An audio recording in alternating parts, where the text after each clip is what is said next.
What's up, YouTube? This is Marco from Social Whipso7, and on IG, I'm at social.whipso7. I'm here today to talk about my experience buying my first set of brand new Daytons. I've had some used ones in the past, but never any brand new. So I'll talk about why I chose Dayton, what the experience was like as far as shipping, purchasing, the prices, some of the differences between Dayton and the other brands, and what came in the package. So I'll start off by saying I'm a fan of all wires: Dayton, Luxor, Player, Zenith, all of them. The knockoff type of wires. I like the Forgiato Direct bolt fit as well, but I'm a fan of the knockoff wires. My entire life, Kragers as well, the 30s and Vogues, the Swangers. That's my favorite type of wheel for a classic car, for the type of GM cars that the big wheel community rides, the Caprices, Cutlasses, Monte Carlos, etc. When looking for a wheel choice for my 75 Caprice, I wanted some 26s, but I didn't want to modify anything. I didn't want to change the skirt hardware. I didn't want to do anything with the liners. I didn't want to adjust anything. I wanted to change as little as possible, and I didn't want to shorten the rear end or you do anything like that just to get a staggered look. I didn't want to. I feel like I should. When you got a clean car, you modify the wheels to fit the car. You don't modify the car to fit the wheels. That's just me. But so I wanted something clean. So I chose 24-inch Dayton's standards. And yeah, so like I say, this is timeless wheel from growing up back in the 90s. All the lowriders always, and still to this day, ride some type of wire wheels. And then in the South where I grew up, we always rode all kind of Daytons and Vogues at all sizes: 15, 16, 17, not yeah, 17s, and then 20s on up to 22s. And then yeah, when the 24s came out, we jumped on those as well. So Dayton, it's a timeless wheel. The other wheels, I like them, but I know if I buy them, after a couple of years, you kind of get tired of them and you want to switch it out. And I'm just not the type of person that remixes the car and switches wheels every couple of years. So I just decided to purchase some standard Daytons, keep it plain, keep it simple, wrap them in some Ninja tires, which I did a video on that. So if you want a Vogue alternative for wheels larger than 22, check out my video on the Ninja tires. There's also some other makers making white wall tires and striped tires. So with that, I'll get into the first topic. Yeah, I talked about why I chose them. So now we talk about like the purchasing process. So I went through a buddy of mine, Stacks, the car plug, that classic car specialist out there in Fayetteville, Georgia. So he plugged me with the wheel. So I'm not going to give my exact price, but he's a dealer. So you can reach out to him or any other dealer if you want to get a price on Dayton, or you can go through Dayton directly. The only place I found online that has any sort of prices is True Spoke, and they just updated their price sheet from what I saw maybe about a week or two ago. And you will see all chrome, these right here, all chrome 24-inch. Don't misquote me, but last I saw, at first it was in the high eights, and then now I see them in the nines. Now I think on the updated price sheet on True Spoke. But don't, I'm not a dealer. All I can speak for is my set and casual quotes and things that I've seen. So reach out to somebody else if you want some accurate prices. But yeah, then you add another, I don't know, 6, 7,000 plus if you want all gold, and then there's different price points in between that for different levels of gold. If you want a gold knockoff or triple gold, a gold center, or whatever you want. So those are some of the prices that you can expect.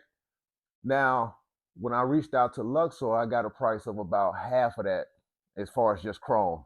So let's say, no, less than half of that. So Luxor was about 4,000, maybe a couple $100 less than 4,000 was the absolute lowest that I saw, and maybe a couple hundred more was the highest for all chrome 24-inch Luxors.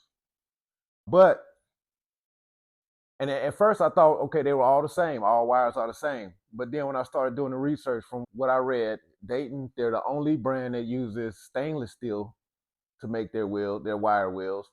So that helps against rust and just lasts longer versus the plated steel that I want to say that the other makers use. And Dayton has a different plating process, uses a triple nickel process versus a standard chrome plating process. So Dayton also has like their in-house QC, quality control, which I mean you don't see that on the wheel, but that adds to the price of the wheel because they have a level of standards that they have to maintain, so they have to check that. And then also I forgot what else I was going to say, but yeah, so those are the differences. Those are the reason for the price differences. And so in making the decision, I felt like if you're going to keep some wheels, if you're going to keep them for a decent amount of time, then you might as well just buy once, cry once. But if I was going to flip them every 2 or 3 years, then I probably would just buy another brand. I wouldn't spend the money for these and then just to flip them every so often. But if you keep them in good condition, they seem to hold their value well because I see them on Facebook Marketplace and on IG all the time, pretty much selling for retail price. And that's because of the weight. I mean, the weight, I was told 2 to 3 months for a set of all chrome. And if you want gold, then it's a whole lot longer. I can't give you a quote on that, but I've heard up to 9 months or a year or something like that, just because you think 2 to 3 months to make chrome, and then they have to ship it off to somewhere in California to get it plated, and then it has to come to you. So they used to do gold plating in-house years ago, but they no longer do that. So that adds to the wait time. Oh yeah, that's another thing I was gonna say, adds to the price. Yeah, so Dayton does everything in-house. So that's why it takes 2 to 3 months from the time that you place your order. The other wheel brands, when I call, they get their stuff from China 90% together, and then all they have to do is assemble. So it's not really made in the USA, it's assembled in the USA. So then they put it together and they can get it to you in a week or two. I mean, there's no knock on most of our stuff comes from China these days. So just because it comes from China doesn't mean there's anything inherently wrong with it, but that's just why it takes longer. So those are the differences. The payment options, if with you can either make a down payment or, and then I don't know how the payment plan works, but I know they say you can make a down payment and then you can pay. I don't know if you have to have it paid off before it ships or how that works, but you can pay over time. You don't have to have it all up at once, or you can just pay up front. They took a credit card, so that was no problem. I talked about the wait time, so now we'll get into the shipping. That's the only part of the process that I kind of didn't like. If you see here, these boxes were pretty tore up. So when they came, I was a little disappointed in the boxes. And it didn't, on the inside, it didn't have any additional boxes or packaging in there. So I was nervous that there was going to be some scratches or something wrong with the wheel. But when I opened the boxes up, there was nothing wrong with the wheel. But I'll try to put up some pictures. But the boxes, yeah, they were just like this, and pieces of the wheel were sticking out of the boxes. What protected them, they were also wrapped in thick plastic wrap too, so that did protect them. But there was 4 boxes on the pallet, and this fifth smaller box, which contains the lead hammer and the wrench. So because I ordered the octagon knockoffs so it came with all of them come with the hammer, but it also came with this wrench for the octagon knockoff. But while I was waiting, I said, I don't know if I really want these. I don't know if I want to keep these or not. So I ordered these from True Spoke, the 3-spinner. So I'll either keep both of them and switch them up, or I'll figure out which one I like the best and then sell one of them. But yeah, that's what came in the box. So we had the box of knockoffs, which the knockoffs were these were secure inside the box.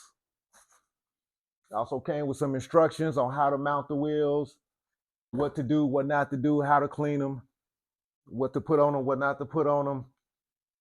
So that's pretty much what came in. And each wheel also came inside of a plastic bag too. So the wheel inside of a plastic bag, inside of the box, which was tore up, wrapped in saran wrap on a pallet. So when they come, make sure you might have to move a car out of the garage or something. So make sure you have space to get the wheels. Now, with that being said, also, I think that's one part I missed. The physical differences between the Daytons and the other wheels, besides the stainless steel.